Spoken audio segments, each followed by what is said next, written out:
Mis hermanos, muy buenas tardes. Unos pequeños detalles que tienen que ver con la reunión que tenemos aquí de la Escuela Dominical del Grupo de Adultos del Centro Evangélico Maranata, porque como ya abrimos la transmisión a través de YouTube, algunos hermanos que nos vayan a seguir en algún otro lugar van a decir, ay, ¿eso que están diciendo yo para mí o qué? Bueno, es que tiene que ver con lo que hacemos aquí. Faltan algunos hermanos de tener sus hojitas con los textos que tenemos que estar repitiendo y memorizando cada 8 días. Yo voy a imprimir más juegos, no tengo en este momento, pero quien tenga sus textos, que ahí los tiene Daniel. ¿Cuál es el del texto dentro de 8 días, hermano Daniel? Es Gálatas 1:23. Dentro de 8 días el texto que hay que tener memorizado es Gálatas capítulo 1, versículo 23. No lo olviden, hermanos. Hermanos adultos, otro aviso del Centro Evangélico Maranata, aquí donde nos reunimos. Aquí ya está el calendario de las reuniones de varones. Cada primer sábado de mes los varones nos vamos a reunir. El tema se llama Como pensaban mis abuelos. Tema de febrero: en el matrimonio ni todo el amor ni todo el dinero. Marzo: los hombres no lloran. Abril: que tu hermana vaya a la tienda. Mayo: te toca mantener la casa. Junio: si algo está bien, no tienes por qué repararlo. Si algo está funcionando, sigue haciéndolo como lo haces. Julio: no trates a tus niños como niñas. Agosto: cuidado, una mujer nunca está conforme. Septiembre: no te metas. Octubre: nadie puede agarrar tus cosas. Noviembre: el mejor regalo para tus hijos es la educación. Y diciembre, ya con los paliados que vamos a estar los varones, pues nada más la clausura para que ya nos duele. Entonces, hermanos, son los avisos. Así que, hermanos varones, del primer sábado de febrero, las reuniones varoniles aquí mismo en la iglesia. Y a las hermanas que estén interesadas en colaborar para la reunión femenil, vamos a hacer una pequeña junta, hermanas, el próximo jueves, terminando el estudio bíblico, hacemos una pequeña reunión. Hermanas que estén interesadas en colaborar en la reunión de damas, donde va a haber un grupo de hermanas trabajando. Ahí yo voy a estar también de metiche y vamos a estar organizando las reuniones para las damas que van a ser cada segundo sábado de mes. Esperamos a las hermanas, van a ser de mucha edificación. Y no se les olvide, hermanos, que primer miércoles de septiembre es la primer plática mensual abierta. Quien guste venir, solo le pedimos que por favor nos avise para poderle tener el material y que se lo pueda llevar a casa. Nuestra primer charla de el primer miércoles de mes va a titularse Padres Tóxicos, primera parte. La verdad, vi como a 4 que se quedaron callados y se hicieron hacia atrás en el asiento. Estábamos hablando de usted. Vamos entonces a iniciar formalmente nuestro estudio. Yo tengo aquí unas cosas que nos da la dulcería y que yo se las voy a obsequiar con unas preguntas que sirvan para hacer un pequeño recuento de lo que hemos estado estudiando en estos primeros 2 domingos del año.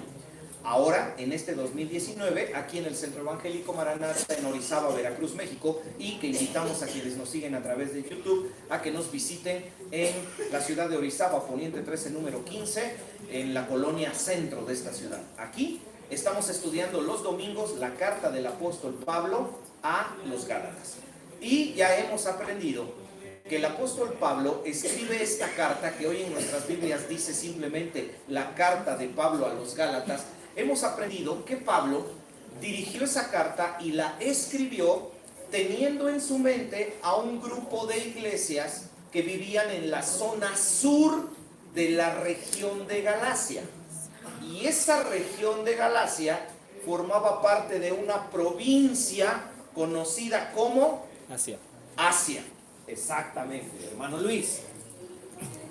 En la provincia romana de Asia, no en el continente asiático, en la provincia romana de Asia, había una región llamada Galacia. En la parte sur había varias iglesias que Pablo en su momento fundó Y Pablo es a ellos a quienes les escribe esta carta. Y Pablo les escribe esa carta porque Pablo está extremadamente sorprendido. No por cosas buenas, lamentablemente. Pablo está bien sorprendido porque en un muy corto periodo de tiempo las iglesias del sur de la región de Galacia estaban teniendo dos problemas muy fuertes. Y esos dos problemas eran, levantando su mano, que querían hacer obras para ganar la salvación. Querían hacer obras para ganar la salvación. Porque decían que habían empezado por el Espíritu y tenían que terminar por las obras de la carne. La hermana Carmen nos dio la mitad de la información. Vamos a obsequiar, déjenme obsequiar los cacahuates. No son para ustedes, hermano Juan Manuel, porque vi que hasta le brillaron los ojos, pero no son para usted. Pero completamos la información. ¿Qué más estaba pasando en las iglesias de Galacia? Estaban poniendo en entredicho la autoridad de Pablo. Ese era un problema. Gracias a la llegada de personas ajenas que ya se habían infiltrado en la iglesia, ellos estaban empezando a poner en entredicho la autoridad de Pablo.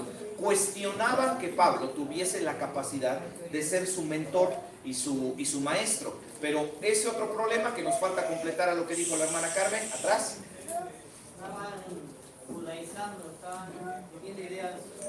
Estaban judaizando. Las personas que llegaron a visitar la iglesia eran personas que se habían formado dentro de la religión judía. Y al adentrarse en las iglesias de Galacia, estaban empezando a enseñarle a los cristianos que tenían que mezclar judaísmo con cristianismo. Y esa mezcla estaba dando muy malos resultados. Y uno de los primeros pésimos resultados es que las iglesias del sur de la región de Galacia estaban apartándose de la gracia, lo que ya precisó la hermana Carmen, y estaban enfocándose más a las obras. Y aprendimos que existe una y solo una manera de apartarse de lo que Dios enseña en la Biblia. Solo una. ¿Y cuál es esa única forma de apartarse de lo que Dios enseña en la Biblia, de lo que es andar en gracia? Hace 8 días lo platicamos. La ley. ¿Fue? Era empezar a poner más los ojos en lo que uno hace, en las obras, que en lo que el Espíritu nos pedía. Poniendo más atención, mi hermano, si pasas para que te dé los chicharroncitos. Exacto, estaban empezando a poner más atención en las acciones que en las convicciones. Mi hermano, gracias. Algo que con mucha frecuencia sucede en la iglesia de Cristo, porque en lugar de estar poniendo toda nuestra atención en lo que Dios quiere, en la doctrina y en la enseñanza, le hacemos más caso a las acciones y estamos más preocupados por lo que la gente hace que por lo que realmente las personas tienen en su interior.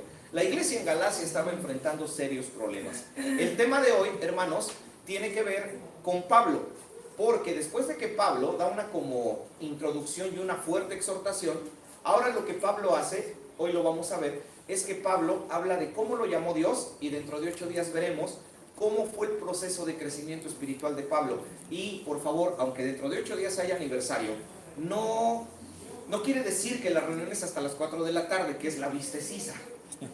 Perdonen, hermanos, que nos sigan de otro lado, que no sea México, es comer muchos bisteces. Eso es vistecisa. Entonces, aunque dentro de 8 días es la vistecisa, créanme que el tema va a estar extraordinario, porque seguramente muchos tenemos la idea equivocada de que cuando el apóstol Pablo empezó a trabajar para Dios, todo le salió bien, fue un gran apóstol, de inmediato la gente aceptó su mensaje, ganó miles de almas, era un predicador reconocido, la gente lo amaba. En verdad, nos vamos a sorprender, porque nos vamos a encontrar con un hombre de carne y hueso que tuvo dudas como tú sobre su salvación, con un hombre de carne y hueso que luchó contra sus temores y sus miedos, y que aún a pesar de eso los venció para hacer la voluntad de Dios. No se pierdan el tema, nos toca dentro de 8 días, pero hoy hablaremos del llamado que Pablo recibió. Ya saben, hermanos, y también para los que nos siguen en internet, ahí están estos espacios y recursos que los invitamos a que hagan uso de ellos. 2 canales de videos en YouTube, página de internet, página de Facebook, libros disponibles en Amazon, etcétera, etcétera. Nuestro tema se llama así. ¿Cómo se llama? Pablo llamado por gracia. Pablo llamado por gracia. Nuestra lectura, hermanos, se encuentra en Gálatas capítulo 1, desde los versículos 11 al 16. Únicamente 5 versículos. Así que quisiera yo, porque son pasajes cortos, que hagamos la lectura completa, porque nos va a resultar muy edificante. Pablo, llamado por gracia, y después lo vamos a aplicar a nuestra vida. Comenzamos. ¿Qué hermano o hermana de pie y con una voz bien clarita nos ayuda? Hermano César, por favor, 1:11. 1:11. Sí. Mas os hago saber, hermanos, que el evangelio anunciado por mí no es según hombre. 11 nada más. ¿Ya está, mi hermano? Perfecto. 1:12. ¿Quién nos ayuda, hermano Martín? Pues yo ni lo recibí ni lo aprendí de hombre alguno, sino por revelación de Jesucristo. Muy bien. 1:13. Porque ya habéis oído acerca de mi conducta en otro tiempo, en el judaísmo, que perseguía sobremanera a la iglesia de Dios y la asolaba. Muy bien. 1:14. Y en el judaísmo aventajaba a muchos de mis contemporáneos en mi nación, siendo mucho más celoso de las tradiciones de mis padres. Muy bien. 1:15. Pero cuando agradó a Dios, que me apartó desde el vientre de mi madre y me llamó por su gracia. 1:16. Revelará a su Hijo en mí para que yo le predicase entre los gentiles. No consulte enseguida con carne y sangre. Muy bien. Pablo, si se dan cuenta, continúa en la línea en la que dejamos el estudio hace 8 días. Pablo continúa defendiendo su ministerio. Se le dice apostolado, porque él era apóstol. Y Pablo sigue defendiéndose y le sigue diciendo a los Gálatas: hermanos, yo tengo las credenciales necesarias para que ustedes me reconozcan como su maestro. Recuerden, en las iglesias del sur de la región de Galacia había 2 problemas. Ellos estaban mezclando religión con gracia y estaban dudando de la autoridad de Pablo. A lo largo de toda la carta vamos a ver a Pablo hablando sobre lo mismo, hablando de la gracia, de vivir por gracia, de hacerle más caso a la gracia, de no cometer el error de mezclar religión con fe. Todo el tiempo lo vamos a ver y defendiéndose. Por eso es que aquí lo vemos que él sigue defendiéndose. De la defensa de Pablo vamos a aprender lo siguiente. Recuerden, uno de los más grandes problemas que la iglesia enfrenta es cuando la iglesia toma el riesgo, porque es un riesgo, de empezar a hacer esto: gracia y obras. Hermanos, por favor, no cometamos ese error. Diríamos que el mezclar gracia con obras representa la raíz de todos los males que nosotros queramos encontrar en cualquier iglesia cristiana. Las iglesias cristianas han sido establecidas sobre la base de la gracia. ¿Qué es la gracia? Ya lo platicamos en el primer tema. Es el regalo, es la dádiva que Dios nos dio al perdonarnos en la cruz gracias a la muerte de Jesucristo, donde tú y yo lo único que hicimos fue creer. Ya, eso es cristianismo. Ya, no le busquemos ninguna otra cosa más. Cualquier otra cosa más ya es religión. Ya es religión. Por favor, hermanos, hay que ser extremadamente cuidadosos, porque a veces los cristianos somos muy descuidados en ese aspecto y empezamos a mezclar obras con gracia. Vamos a un ejemplo simple. Usted extienda la aplicación hacia las distintas áreas posibles. A veces, como padres, estamos en nuestro hogar, llega la hora de comer y decimos: a ver, ya vamos a comer, es la hora de orar. ¿Y a quién le toca orar? Te toca a ti, hijo. Y ahí está el hijo orando: Señor, damos gracias, amén. Y el papá bien contento, ¿no?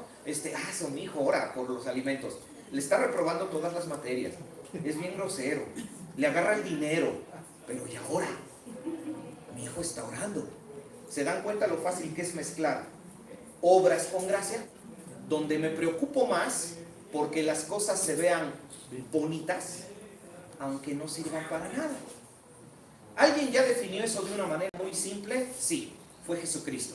Jesucristo, cuando alguien le preguntó, o él mismo por su propia iniciativa habló sobre el tema de mezclar obras con gracia, Jesucristo a esa mezcla extraña, porque no hay otra forma de llamarle, le calificó de esta manera. Jesucristo a esto le llamó sepulcro blanqueado. Así le llamó Jesús a esto, sepulcro blanqueado. Y obvio, él lo dijo refiriéndose a los religiosos, la religión, judaísmo, que querían hacer eso, mezclar obras con gracia. Y Jesús, bien directo, y bien sincero les dijo, sepulcros blanqueados. Por dentro, todas sus obras aparentemente son buenas, pero hacia el interior del sepulcro lo único que hay son huesos y podredumbre. Y muchos cristianos viven así. Si quieren entenderlo de una manera todavía más simple para que nos haga pensar en cómo estamos viviendo, yo les comparto una experiencia que alguna vez viví con un hermano en Cristo que tiene muchos años que no lo veo. Él vive en Yanga, se llama Dionisio y cariñosamente le decíamos Nicho. Una ocasión yo estoy con Nicho por acá abajito, por donde está lo que hoy le llaman el CDO Sur, los megacampos. Y un día estábamos ahí, que hay una subestación de la compañía de luz. No sé si la han visto, ahí está, se ve pasando por la carretera. Entonces yo acompañé a Nicho porque íbamos a darle mantenimiento a unos radios. Y llegamos, y pues para empezar, unos radios bien extraños, ¿no? Porque uno cuando le dicen radio está uno esperando ver un aparato que cabe en la palma de la mano, apretar un botón y decir, ¿me copias 10.4? Sí, 10.30. Oye, ¿qué es 10.30? No sé, ¿qué es 10.4? Yo tampoco, pero si me copiaste, pues no, porque no es escuela. Ok, ya sé. Nosotros estamos acostumbrados a que eso es el radio. Pero no, para mi sorpresa, yo me llegué a encontrar con unos radios enormes, que desde la base del suelo hasta el techo, era el aparato, así, de grandote, ¿no? Y en lugar de ser un aparatito con un botón, era una bocina de teléfono. Porque son unos radios que solamente los usa la compañía de electricidad que tenemos aquí en México y que se llaman OPLAT. Fíjense, ahí lo vine a aprender, así como plato, OPLAT. Y que tienen la peculiaridad que permiten que a través del mismo cable por donde está viajando la electricidad, por ese mismo cable hay también comunicación de voz. Fíjense qué curioso, ¿no? Bueno, el caso es que llegamos a darle mantenimiento a los radios OPLAT. Y a mí me llamó la atención que cuando abríamos esos gaveteros y estaban esos foquitos encendiéndose y apagándose, alguien por ahí tuvo la curiosidad de poner en una plaquita de dónde recibía señal ese radio y hacia dónde se iba la señal, de tal forma que uno podía saber de dónde me podían llamar y hacia dónde uno podía llamar. Y ahí aparecía, ¿no? Nogales, Amatlán, y así en cada uno de los radios. Y yo, como estaba de aprendiz, palabra ideal para tratar de no hacer nada, estaba yo allá a un lado tratando de ver lo que hacía él, y pues ya sacó una aspiradora y empezó a aspirar y abrió las gavetas, empezó a barrer, sacaba tarjetas, las limpiaba, ¿no? Pues yo así como que viendo, ¿no? Y las volvía a meter, ¿no?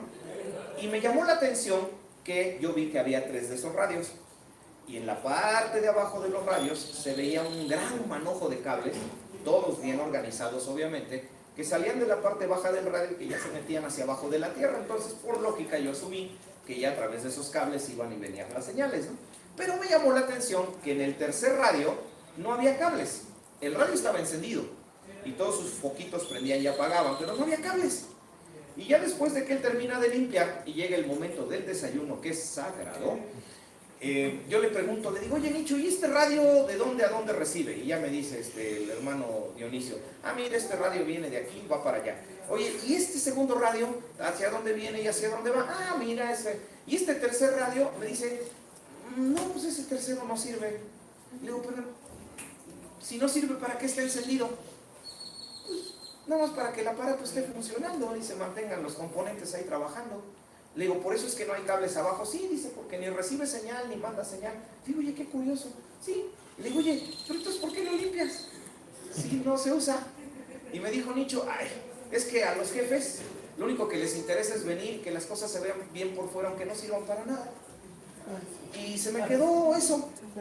Porque muchas de las veces en el cristianismo nos pasa lo mismo. Cuando mezclamos gracia con obras, queremos que las cosas se vean bonitas, aunque en la práctica no sirvan para nada. Por eso nos resulta bien agradable que nos digan, a ver hermano, ¿quién se aprendió el texto de esta semana? Gálatas 1.15, por cuanto agradó al Padre, nos gusta que se vean bien las cosas por fuera, ¿no? Nos agrada mucho. Pero ya cuando vamos a mirar hacia adentro, nos damos cuenta que a veces muchos cristianos somos como el radio de Nicho. Nos vemos bien por fuera, pero pues no servimos para nada. Y aún incluso así hay muchos pastores de iglesia, huelen a perfume, usan corbata, se ponen un traje, tienen buena oratoria, cuando están en el micrófono engruesan la voz.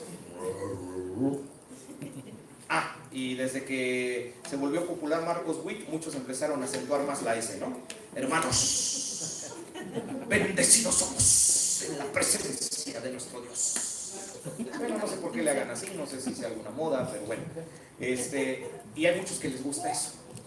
Les gusta aparecer en programas de televisión, que su voz aparezca en estudios bíblicos, grabar algunos mensajes que se llamen la píldora de vitaminas espirituales de la semana, y que lleguen a 300,000 personas o a 2 millones de personas, pero apenas se acerca uno a ver su vida y no sirven para nada.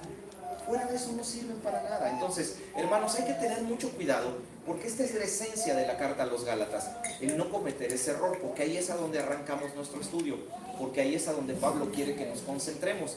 Por eso es que Pablo, si él quiere que nosotros pongamos más atención a la gracia que a las obras, en este pasaje quiere que nosotros entendamos que él fue llamado por gracia. Él no fue llamado por hombre alguno, a él no lo llamó nadie, y es muy claro en lo que los hermanos leyeron. ¿Quién fue el que lo llamó? ¿Quién lo instruyó directamente a él? El propio Jesucristo, el propio Jesucristo. Por eso es que a Pablo se le llama apóstol, porque en los tiempos de Pablo, para que a alguien se le pudiera poner el nombre de apóstol, debía de tener un requisito mínimo, y estoy hablando solo del primero, y ese requisito era que hubiese conocido en persona y hubiese sido enseñado por el propio Jesucristo. Oiga, hermano, vi un cartel que dice Gran Noche de Milagros con el apóstol. No, ese es un apostolobo, lobo disfrazado de oveja. Apóstol no es. Los apóstoles tenían que haber sido educados directamente por el propio Jesucristo. Entonces, hermanos, Pablo fue educado por el propio Jesús. Pablo le está diciendo a los Gálatas: hermanos, a mí ningún hombre me dio ningún título. Fue Dios el que me trajo ante ustedes. Por favor, acepten que yo tengo autoridad. Y para reforzar su autoridad, en el pasaje que ustedes leyeron, Pablo nos habla de 3 etapas de gracia que se presentaron en su vida, y que hoy nosotros aprenderemos que son también las 3 etapas de gracia que todo creyente debe vivir. ¿Ya has vivido tus 3 etapas de gracia? Disfrútalas. Hay muchos creyentes que creen en la gracia. ¿Ya creíste en Cristo como Salvador? Amén, ¿no? Levantaríamos la mano la mayoría o todos. Eso quiere decir que nosotros ya recibimos la gracia. Pero eso no quiere decir que estés viviendo en la gracia. Han conocido historias de cristianos que se esfuerzan y están luchando contra el pecado. Caen y se vuelven a levantar, y caen y ahí están luchando. Así debería ser la vida de todo creyente. Sí hay muchos, ¿no? Yo levanto mi mano, yo estoy en ese grupo. Pero también hay creyentes que no luchan ni luchan contra el pecado, se le tiran de a pechito al pecado, ¿eh? Sí, una cosa es luchar y resistirme y volverme a levantar y en el nombre del Señor seguir adelante. Y otra cosa muy diferente es el creyente que dice: ay, pobrecito de mí, el pecado, ay, no, este pecado me está tumbando, písame, pecado, písame. Como hay creyentes que viven así. Creyentes que van de triunfo en triunfo, como describe la Biblia, y creyentes que van de fracaso en fracaso. Creyentes que ellos juzgan su vida y ellos determinan que las cosas les van bien, cuando la realidad es que cada vez les van peor. ¿Qué es lo que marca la diferencia entre unos y los otros? ¿Qué es lo que marca la diferencia entre el creyente que realmente vive una vida con poder espiritual y el creyente que vive en constante fracaso espiritual? La diferencia es esto: está realmente viviendo las 3 etapas de gracia en nuestra vida. ¿Cuáles son? Ahí están en el pasaje, mis hermanos. Las vamos a aprender. Estas son las 3 etapas de gracia con las cuales Pablo demuestra que él tenía autoridad, y deben ser las 3 etapas que tú debes creer para que entiendas que tú ya debes vivir con la autoridad espiritual que Dios te da. Vamos a poner atención a cada etapa. Ahí está. Vamos con la primera. ¿Quién me hace favor de leer el pasaje obvio que usamos hace unos minutos? Gálatas 1 del 11 al 16. ¿Quién me hace el favor de leer ese pasaje a donde Pablo claramente dice: Dios a mí me apartó? ¿Qué versículo es? ¿Quién me lo lee, por favor? El 1:15. Pero cuando agradó a Dios, que me apartó desde el vientre de mi madre y me llamó por su gracia. Me apartó. Y Pablo es bien específico, ¿eh? No solamente me tomó y me puso aparte. No. Desde el vientre de mi madre. desde antes de que la historia de Pablo iniciara, Dios ya había determinado lo que iba a pasar con la historia de Pablo. Me apartó. Esa es la primera etapa de gracia que todo creyente debe pasar. Me apartó. Esa etapa obviamente está relacionada con nuestro pasado. Me apartó, relacionado con nuestro pasado.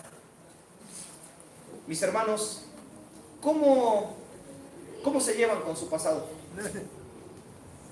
¿Se llevan bien? Las veces que el pasado de ustedes regresa a sus pensamientos conscientes, ¿qué reciben? ¿Una sensación agradable o una desagradable? El creyente que está viviendo en la gracia ya tiene colocado el pasado en su lugar. El pasado, para el creyente que vive en la gracia, es concebido como todo el proceso de cosas que Dios permitió para que tú vinieras a los pies de Cristo. El problema es que nosotros, en lugar de concebir el pasado como un camino que nos trajo a la cruz, concebimos el pasado como un camino a donde solo sufrimos decepciones, malos tratos, cosas negativas. Y a veces eso es tan cierto que muchos creyentes viven esclavizados a su pasado. Y la gran mayoría de los problemas que los creyentes tienen se resumen a eso. No pueden dejar atrás su pasado. No pueden. No pueden.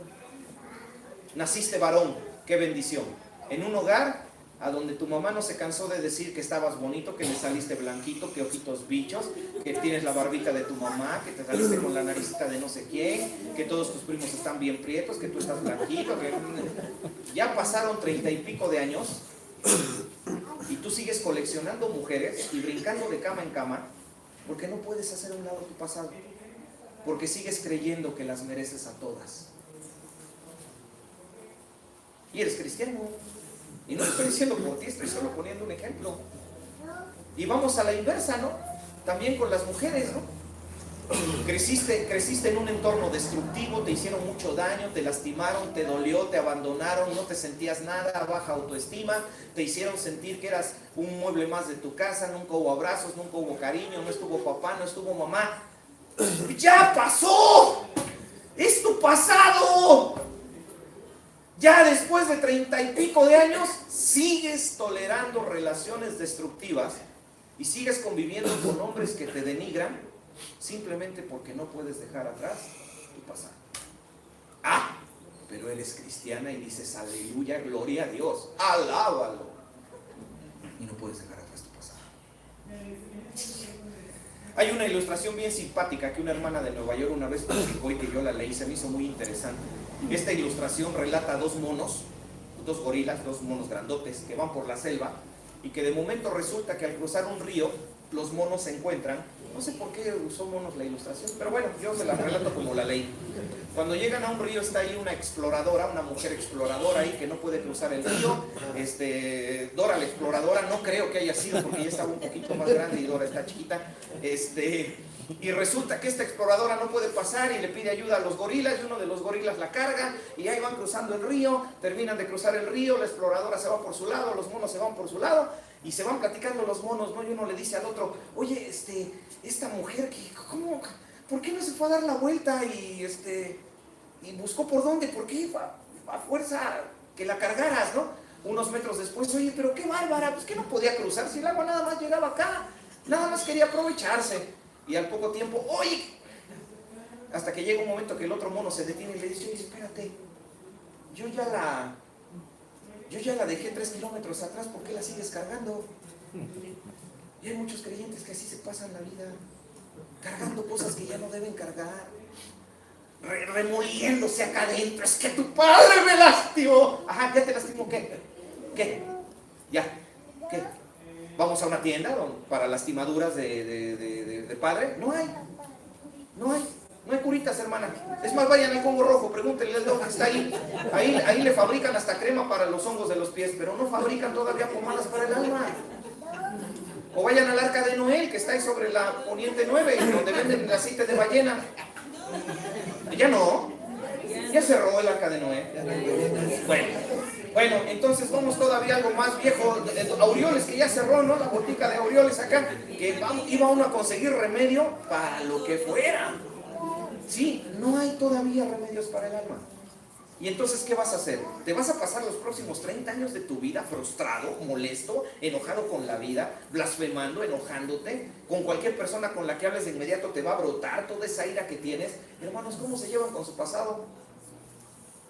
Con Pablo las cosas no eran fáciles, porque Pablo varias veces en sus cartas recordó: perseguía a los cristianos, los azoté, los metí a la cárcel.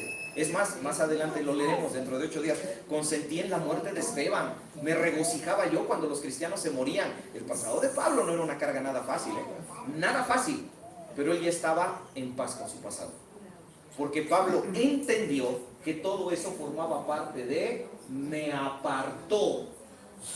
Tú tienes dos opciones: una, ver tu pasado como el camino necesario que tuviste que transitar para llegar a Cristo, o ver tu pasado como un excedente de carga para destruir tu vida. Tú elige.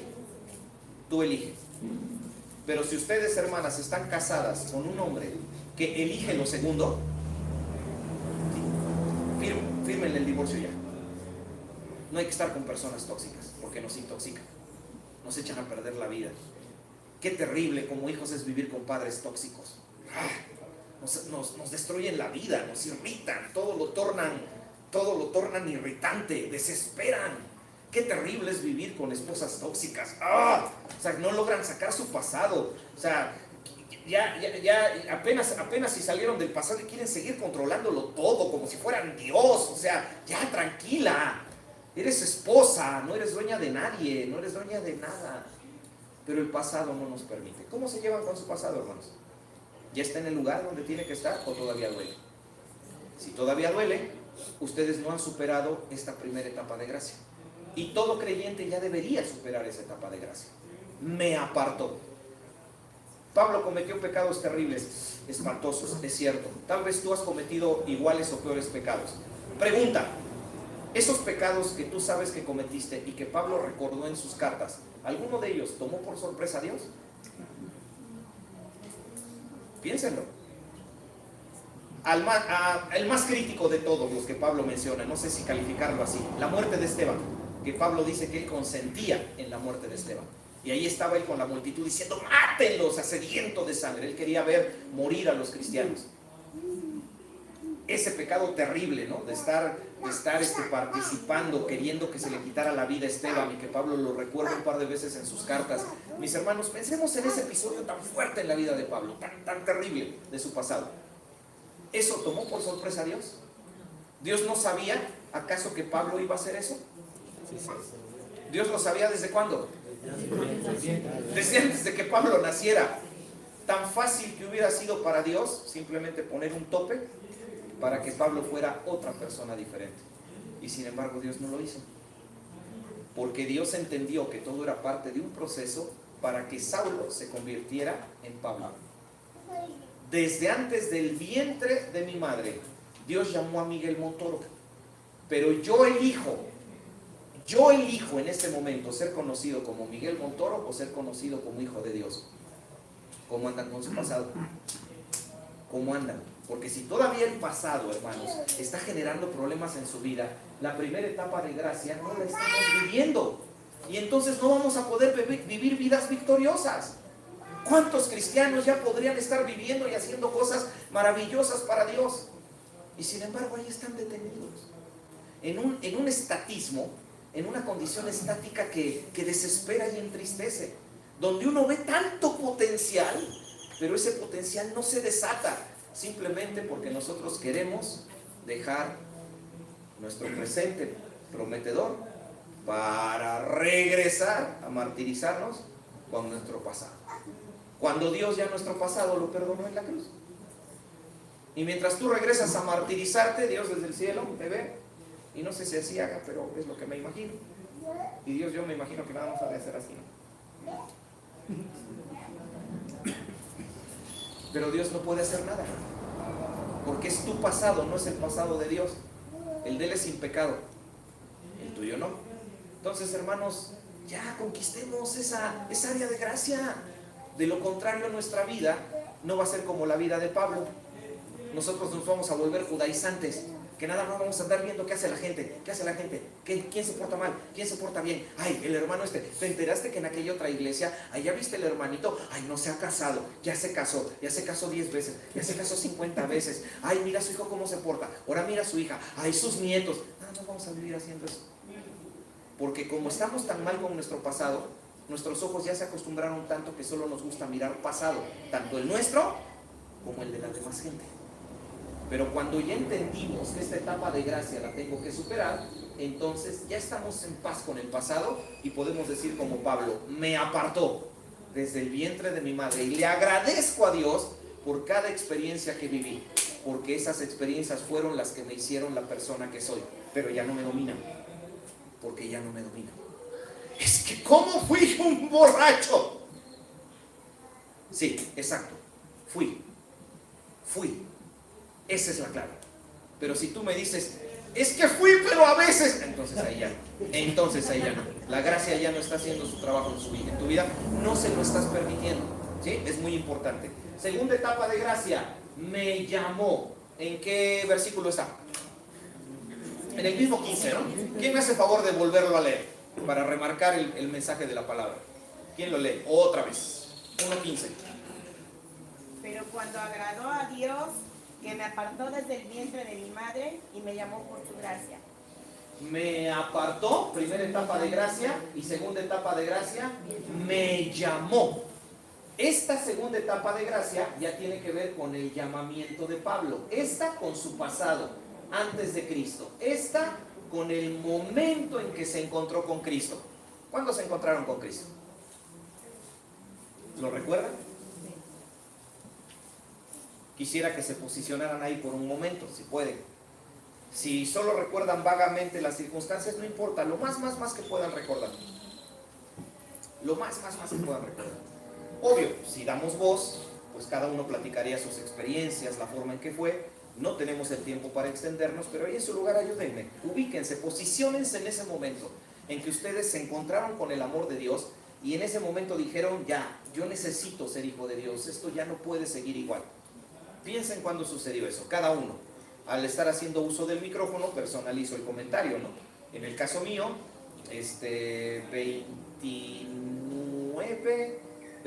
29 de septiembre de 1989, cuando ustedes se encontraron en verdad con Cristo, no cuando les hablaron de Cristo, porque a muchos nos pudieron haber hablado desde niños, pero pasó todavía un tiempo antes de entender que Dios nos estaba llamando.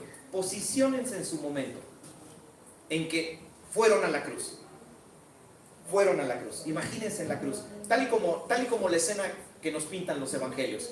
Cristo en la cruz, agonizante, derramando sangre, su cuerpo desmadejado, literalmente desmembrado, agonizando, jadeando aire, a punto de morir, la multitud alrededor, la mayor parte de la multitud escarneciendo, burlándose, una parte muy pequeña de la multitud sintiendo compasión, Juan, María, su madre, María Magdalena, todos los demás apóstoles por ahí escondidos por miedo a perder la vida. Ese cuadro, el cuadro de los evangelios de la cruz. Cuando tú aceptaste a Cristo, Dios te tomó y te puso en ese cuadro para que vieras ese amor y te rindieras a ese amor. ¿Se acuerdan cómo fue? ¿Lloraron?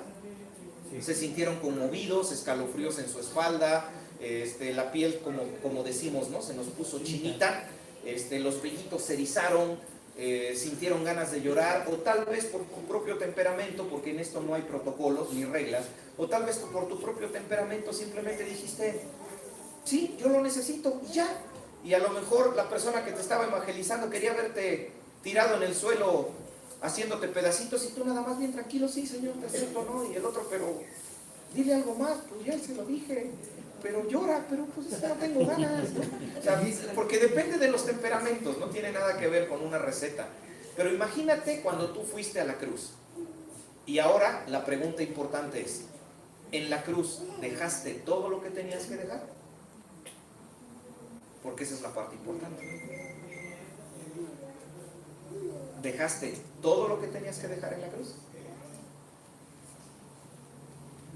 Y nuevamente que Pablo nos ayude. Camino a Damasco, tirado en el suelo, enceguecido. Sus acompañantes escuchan la voz de Cristo, pero no pueden verlo. Saulo, Saulo, ¿por qué me persigues? Es muy duro lo que estás intentando hacer. Estás intentando patear un aguijón. Te va a doler. ¿Quién eres, Señor? Soy Jesús, a quien tú persigues. ¿Qué quieres que haga? Ahí se rindió. Ahí se rindió él. ¿Qué quieres que haga? Pablo no era emocional. No derramó ni una lágrima. Pero si él está viendo una visión y conocía las escrituras, claramente pudo darse cuenta que quien estaba ahí era Dios. Ya él de inmediato se da cuenta. Por eso es que no le dice, ¿y tú quién eres? ¿Quién está ahí? Pablo dice, ¿quién eres? Señor. Porque él razona que está en presencia de algo que está más allá de su comprensión y del poder humano que él tenía.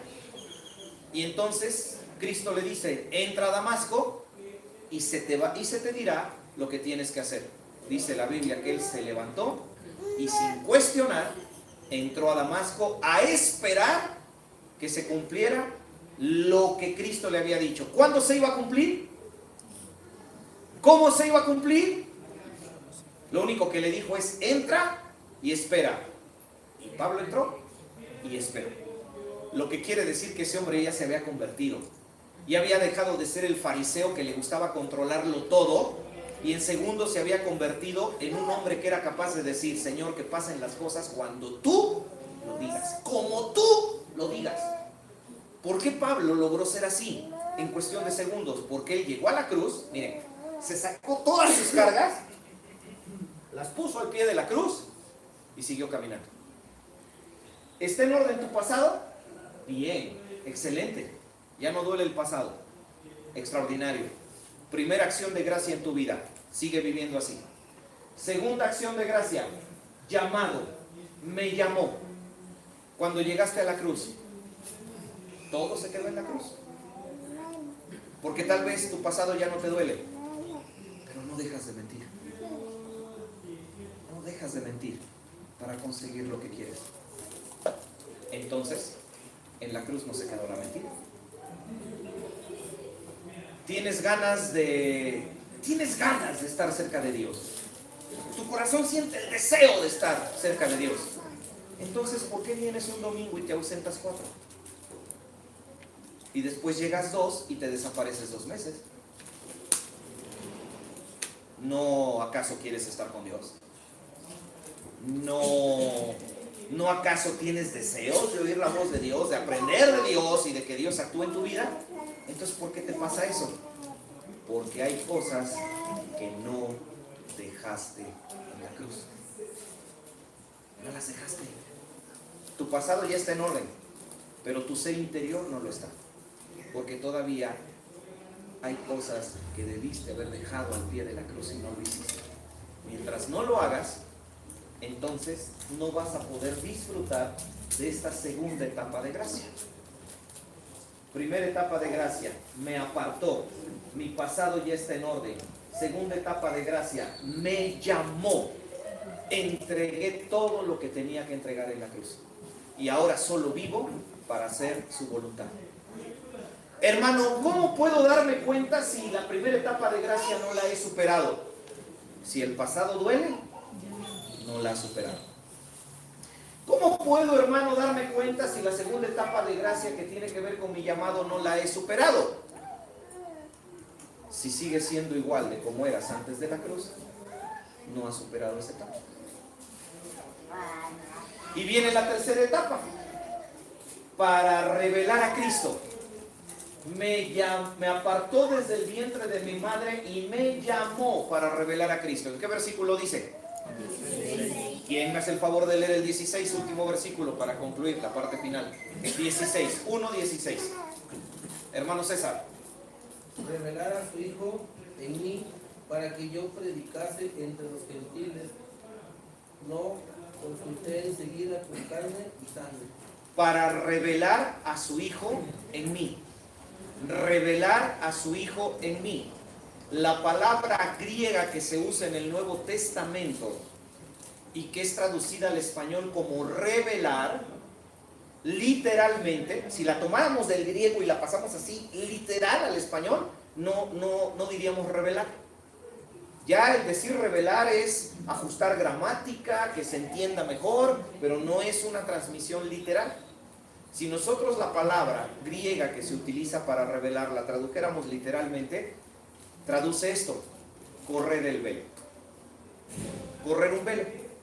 Sí lo entendemos, ¿no? Los del teatro, ¿no? Correr el velo para que entonces se pueda mirar lo que está detrás. ¿Sí ya me entendieron? En la Santa Cena, el hermano Martín citó un versículo ya con el que cerró. ¿Se acuerdan? Sed imitadores de Cristo como hijos amados. Entonces, dice Pablo, mi pasado ya está en orden. En la cruz dejé todo lo que tenía que dejar. Eso quiere decir que en mi presente yo ya soy capaz de revelar a Cristo. ¿Qué significa? Que tú estás atrás del teatro llave. Estás atrás de un teatro con el velo corrido. Y como tu pasado ya no duele, y como todo lo que tenía que quedarse en la cruz ya se quedó, tú estás detrás de la cortina, alguien le hace así a la cortina, y todos los que están sentados viéndote, tus amigos del trabajo, tus familiares, cristianos o no, que están sentados, corren la cortina y de momento dicen, ¡wow! ¿Ya viste? Y tú dices, sí, soy yo. Martín Moreno, Luis Hernández, Juan Arevalo. No, entiéndelo cómo es. Gracias a eso, dice Pablo, se corre la cortina y la gente que está sentada dice, oye, ¿ya viste quién es? ¿Quién es? ¡Cristo! Y uno dice, ¿Cristo? No, si soy yo. Soy Miguel Montoro. No, es Cristo. ¿Cristo? ¿Qué pasó? ¿No? Si a mí me falta mucho. Y por ahí dice otra persona, no, mira, Cristo. ¿Ya me entendieron qué es lo que está diciendo Pablo? Eso es lo que está diciendo Pablo.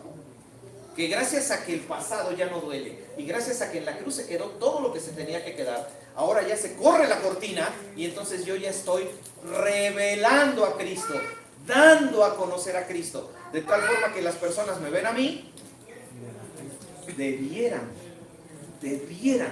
mirar a Cristo. Y eso se llama nuestro presente. Mis amados hermanos de esta congregación y también los hermanos que nos sigan después a través de la transmisión en YouTube, los creyentes no tenemos alternativa. Somos un evangelio viviente. No hay opción. Somos luz. Fuimos creados para iluminar al mundo. Y por mucho que te quieras esconder, no lo vas a lograr. Fuiste apartado desde el vientre de tu madre para arrojar luz sobre este planeta. Fuiste llevado a la cruz para que todas las tinieblas las dejaras en ese lugar y te levantaras iluminando. Eso se llama vivir un presente. Tú tienes un presente y Dios quisiera que tu presente fuera un presente de evangelismo puro. Ay, hermano, pero es que a mí eso de hablar a las personas de las cosas de Dios no se me da. Aunque no se te dé, lo estás haciendo. Según un estudio, no sé qué tan ciertas sean las estadísticas, pero yo estoy seguro que está muy cercano a la realidad. Según un estudio cristiano, de cada 10 personas que vienen a los pies de Cristo, 7 nadie les dice una sola palabra de la Biblia. Nadie. Esas 7 personas de cada 10 se acercan a Cristo porque ven la forma como se comportan los cristianos. Y esto sí está bien fuerte. Hablemos de nuestro presente. Piensa en tus amigos, quienes quieras tú pensar, familiares, quienes quieras tú pensar, gente que no sea creyente. Volvamos al ejemplo del teatro. Se descorre el velo, apareces tú, se te quedan viendo las personas y lo lógico sería que las personas dijeran, ¡wow! ¡Mira a Cristo! Lamentablemente en muchos casos de cristianos, las personas en lugar de eso empiezan a ver y dicen, ¡mira! Es Miguel Montoro. Y tú bien emocionado, ¡no! ¡Soy Cristo! Y tu vecino, ¡no! es Miguel Montoro, el épero, el que se le sale un cada vez que se enoja. Mira, no, soy Cristo, voy al templo. Es más, ya di un estudio bíblico de jueves. Me invitó el hermano Montoro. Y por ahí dice otro que está ahí, ¿no? Que trabaja contigo. No, es este infeliz enojón, ¿no? Que todo va bien mientras no se le cierre un coche. Se le cierra un coche y le brota el apellido, ¿no? ¡No! ¡Yo soy cristiano! ¿No? Y tu familiar, cristiano, si yo le conozco sus cuitas, man. Nomás ponle una Sor Juanita en la mano y hasta los ojos se le ponen en blanco, ¿no? No hay opción. Estamos evangelizando todo el tiempo con nuestras acciones. Y lo que nosotros hacemos tiene un impacto directo en la respuesta que la gente tiene para con el mensaje del evangelio.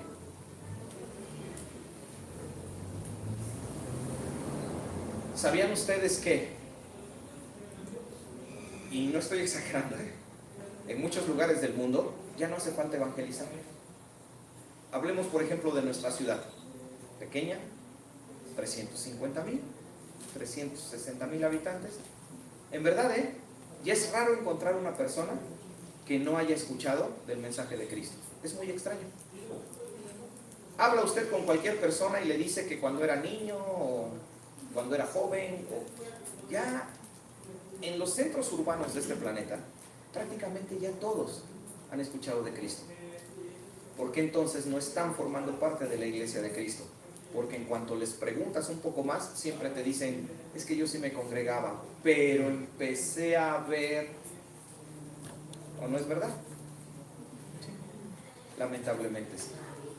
Platicaba con Miguel el día de ayer, ¿no? Y hablábamos sobre eso, ¿no? De cómo es verdad, es cierto. Los cristianos sí, tenemos que poner los ojos en Jesús, eso es bien cierto. Tenemos que poner nuestra mirada en Dios y no debemos de preocuparnos por lo que esté haciendo la gente de nuestro alrededor. Claro, eso es definitivo.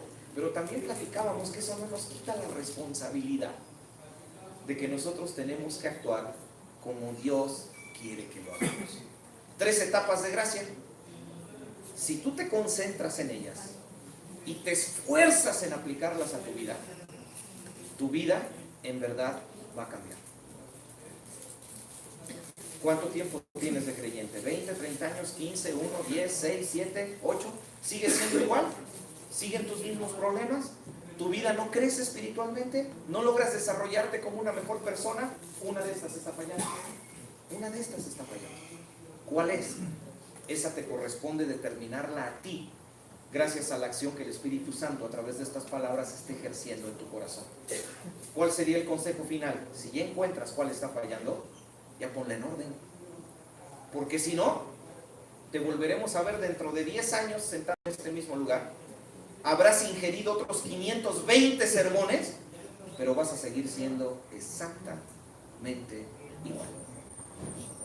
Hoy yo hablo contigo, te saludo, hermano, ¿cómo estás? Ay, hermanito, es que tengo unas luchas bien fuertes porque viera que, yo trato de hacer las cosas bien, pero es que mis hijos, dentro de 10 años, yo te voy a volver a preguntar, hermano, ¿cómo estás? Y me vas a decir, yo aquí, hermanito, luchando, pero viera qué problemas, porque mis nietos. Eso es lo único que va a pasar. ¿Ya?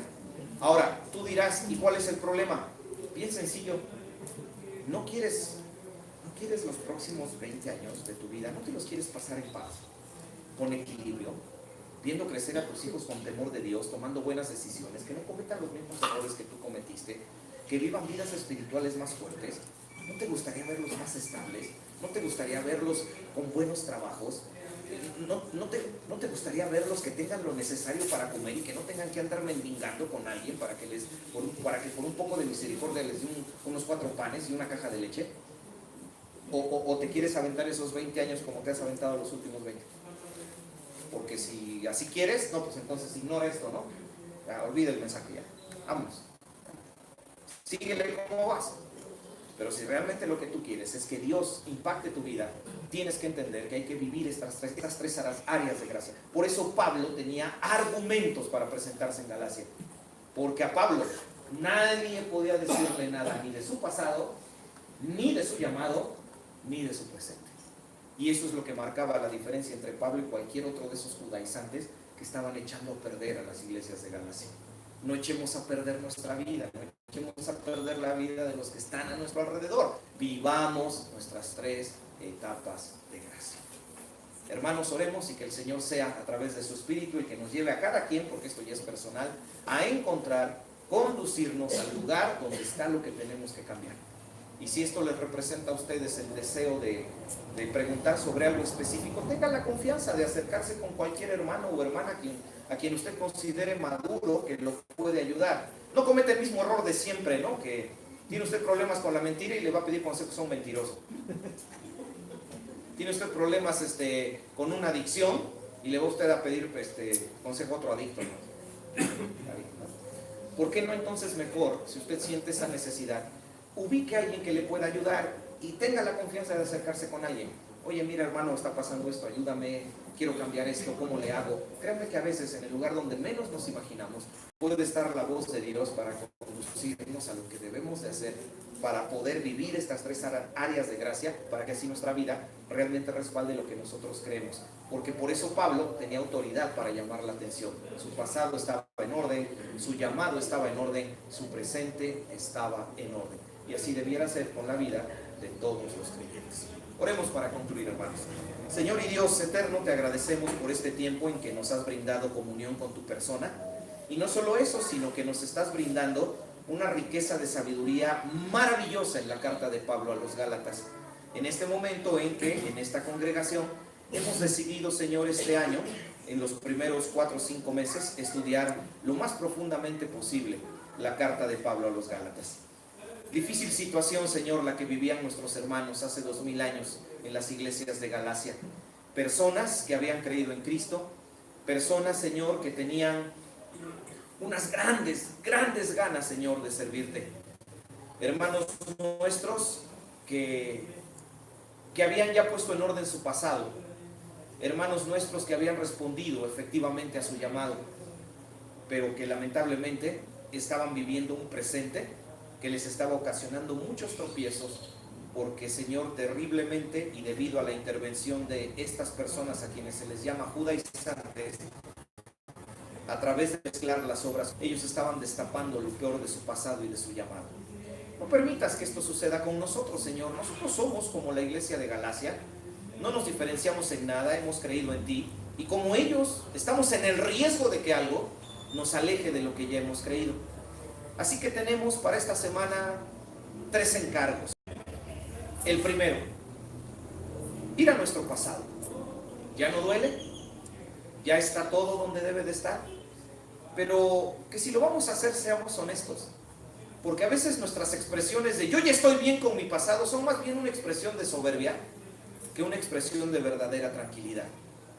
Se trata más bien de aparentar que el pasado está en orden cuando nosotros sabemos que realmente no lo está.